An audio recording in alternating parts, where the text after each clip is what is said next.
एक north Indian dance classical form है और मेरा ताल्लुक लखनऊ घराने से है।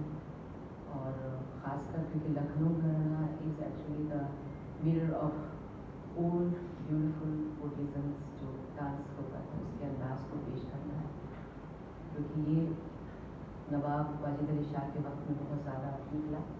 और कथक को एक्चुअली कहा जाए तो नवाब वाजिद अली शाह ने एक नया शक्ल और नई रूप दी। उसके पहले ये नाच बिल्कुल अलग था। और कथक शब्द जो है, अल्फाज जो है, वो 1962 में हुआ। उसके पहले कथक था ही नहीं। उसको नाच कहते थे, नचनी कहते थे, रास कहते थे, रहस कहते थे। तो रहस यानी रास से जो वाबस्ता है वो रहस रहा। वाजिद अली शाह के नाम से कन्हैया डांसर हुआ करता था। लोग कहते हैं कि वाजिद अली शाह नाचते थे, एक्चुअली वो नाच ही नहीं सकते थे। वो बहुत खूबसूरत मालूमात थी उनके बारे में। और मैं वाजिद अली शाह को पहले लाते हुए बुद्धिज़्म के बारे में बात करूँ। वाजिद अली शाह का एक क्योंकि वो नवाब थे और नाच बिल्कुल प्रोहिबिटेड होता था इस्लाम में उस वक्त ज़माने में, तो उनको नाच इतना पसंद था। एक बार वो घुंघरू पहन के नाच रहे थे, अपने रियाज कर रहे थे, मात्र 10-11 साल के होंगे। तो इतने में उनके अब्बा हुजूर पता चला मुर्तज़ा साहब आए और एकदम जब वो आए तो उन्होंने जल्दी से अपना पैजामा जो है नीचे की तरफ किया और घुंघरू छुपा दिया। घुंघरू छुपाने के बाद उनके फादर ने उनसे सवाल किया कैसे हो, क्या है। उसके बाद उन्होंने जवाब दिया और चले गए। तो चले गए तो जो वहाँ पे बैठे थे कोई बुजुर्ग थे, उन्होंने बोला आपको पता है ये लड़का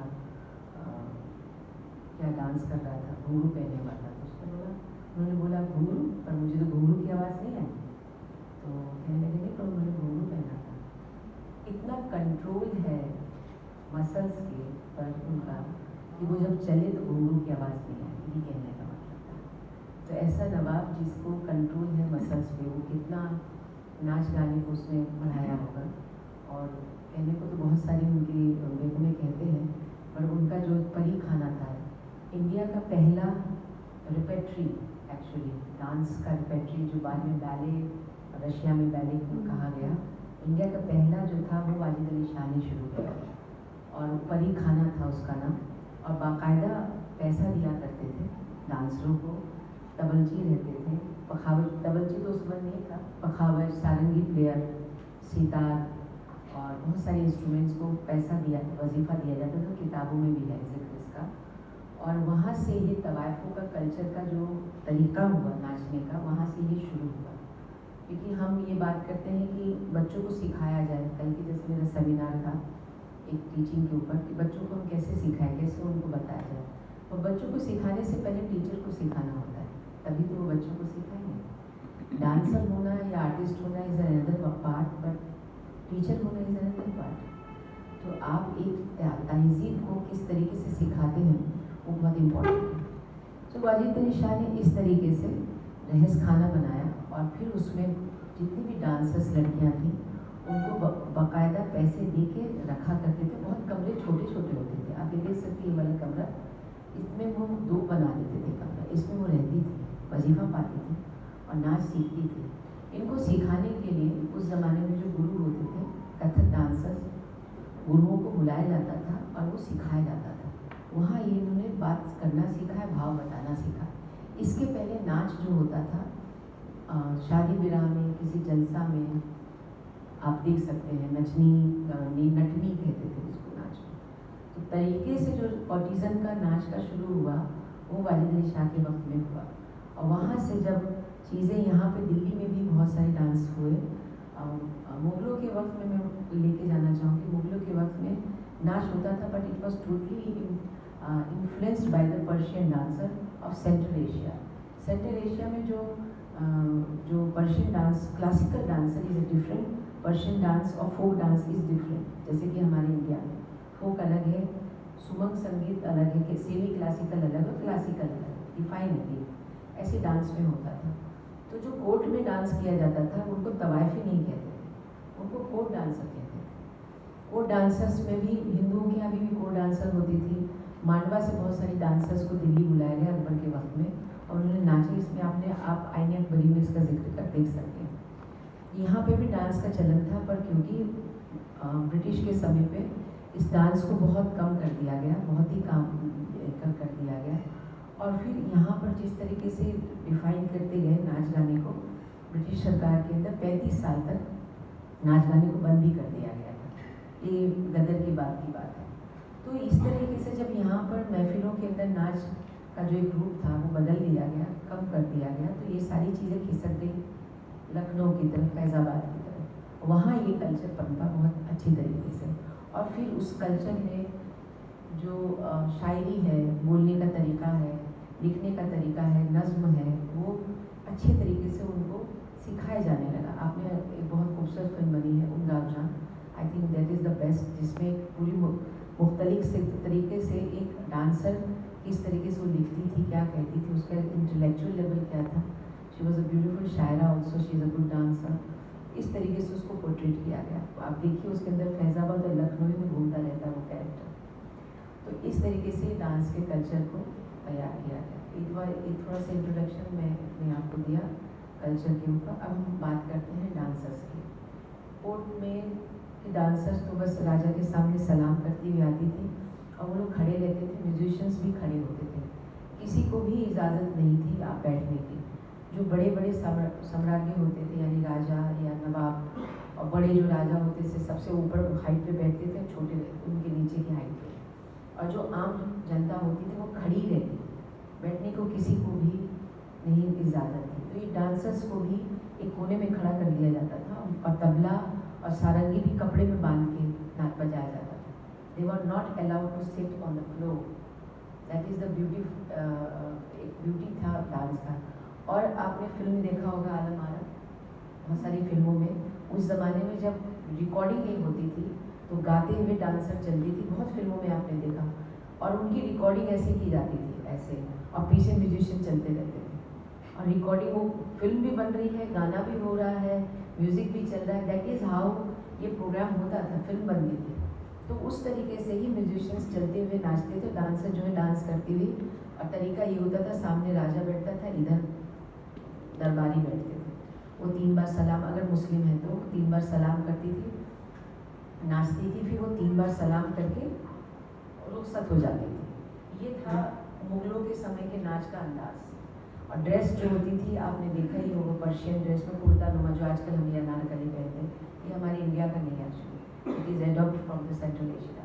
शलवार कमीज़ हमारी तो साड़ी भी नहीं थी, मतलब साड़ी और एक कुछ की वो जो होती थी, और हमारा ट्रेडिशनल कॉस्ट्यूम वो होता था। इसके बाद जब नाच को सप्रेस कर दिया गया तो ये नाच जो है दरबारों से निकल के नवाबों के महफिलों में आया। नवाबों के महफिल में आया तो 2 तरीके की खास महफिल होती थी। एक आम महफिल जो आम लोगों के लिए होती, जैसे आप लोग हैं, और एक ख़ास महफिल जो सिर्फ एक के लिए होती थी।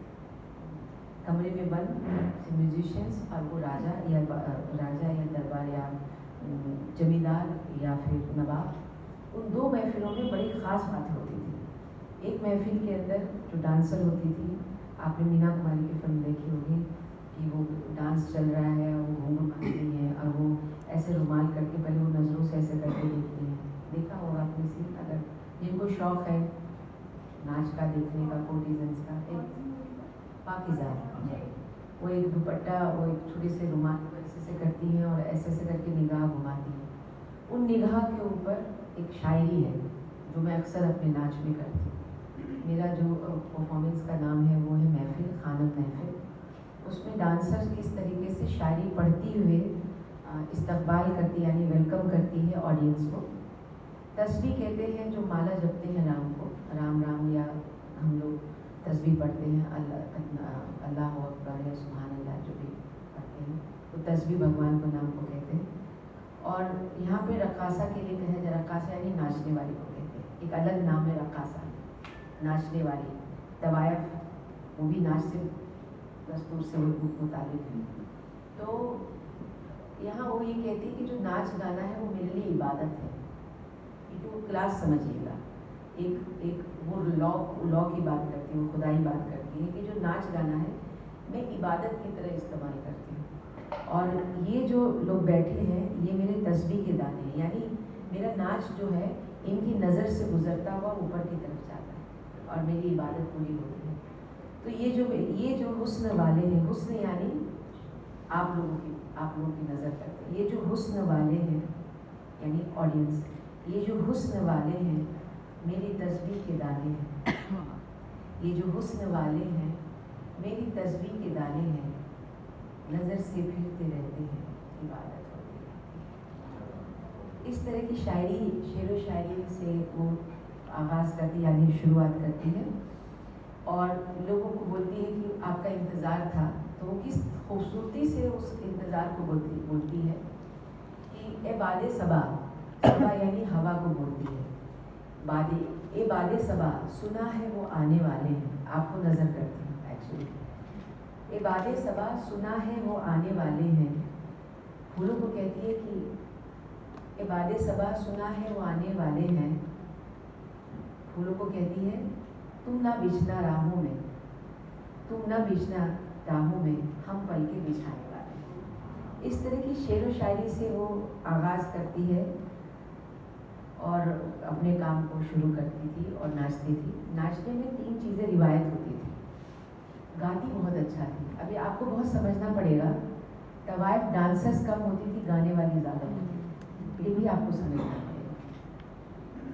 तवाइफ डांस का इनपुट कम होता था और जो हायर क्लास की तवाइफ होती थी वो गाने ज़्यादा गाती थी, क्योंकि उनकी पूरी तालीम 15 साल 20 साल की होती थी। जैसे ठेठ हमारी होती है, उस्ताद जी आते थे, रियाज होता था, रागोदारी होती थी। और मैं और भी इसके बाद आऊँगी, बहुत खूबसूरत बात कहती हूँ, वो ज़माना औरतों के फेवर में तो कभी नहीं था। औरत के वक्त जब था वो वैदिक युग में बहुत अच्छा था, जब यज्ञ के लिए भी औरतों की शिरकत होती थी। और वैदिक युग के अंदर जो हमारे इंडियन फिल्म में रहा है हमेशा, और अहमद, आप अगर ये देखे जाए तो आप देखेंगे तो आदि देवी का ही हम रिमेंबर करते हैं, क्योंकि आदि देवी जो भी है सबसे ज़्यादा जो मैं शैविज़म में है, आदि देवी का हम करते हैं। मगर समय के वक्त चलते चलते अगर हम 18वीं शताब्दी की बात करें